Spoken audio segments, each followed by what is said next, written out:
In the meantime, officials with the Environmental Protection Agency today held a public hearing about the Superfund cleanup that's happening in Butte. MTN's John Amy reports on how their plan is progressing.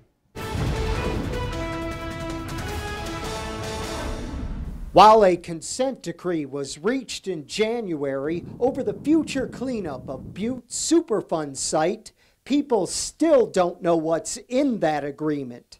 Environmental Protection Agency officials assured Butte they are taking action to make the agreement more transparent.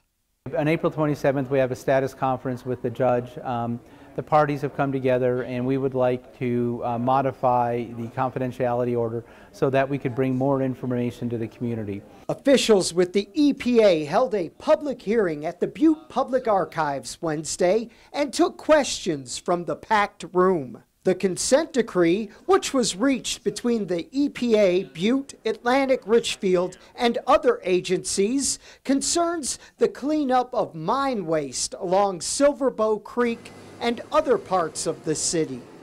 West side soils need to be addressed, and how that's an area where we need to do additional soil removal potentially and other remedies.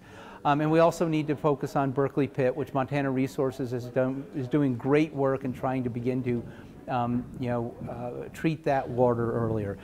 Butte's relationship with the EPA has been strained, to put it mildly. So the folks at this meeting are somewhat skeptical, but they say that could change once they see some action and the details of the consent decree.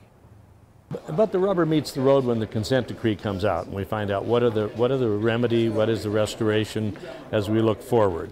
This community is committed to a lot of stuff happening, including restoring the creek, and we want to see how the thing they've come together with in secret looks like once it's out in the open. The cleanup is expected to begin this summer, and the goal is to have Butte no longer listed as a Superfund site by 2024.